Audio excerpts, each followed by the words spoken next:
The honourable member for Cape Breton Centre. Mr. Speaker, my question is for the Minister of Municipal Affairs.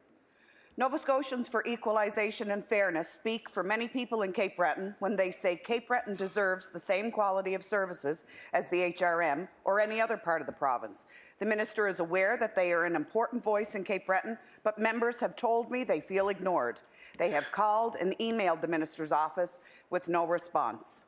Can the Minister please tell us why those calls and emails have yet to be answered? The Honourable Minister of Municipal Affairs.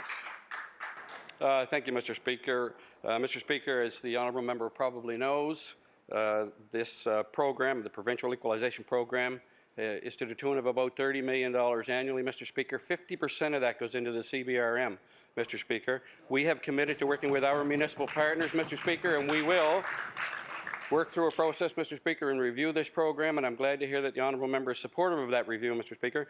Also, when we have that review done, if and when there is a new formula, Mr. Speaker, her and the good father and all Nova Scotians will be aware.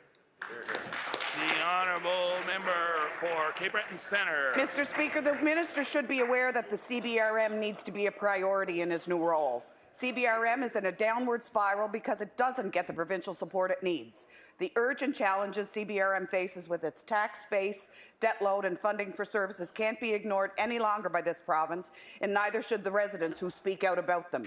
So my question to the Minister is, are unanswered phone calls the treatment that Cape Bretoners should expect from the new Minister of Municipal Affairs? The Honourable Minister of Municipal Affairs. Thank you very much again, Mr. Speaker. I want the honourable member to know that we have indeed received correspondence from Father Maroon. We have responded to that, as have other members of this government, Mr. Speaker.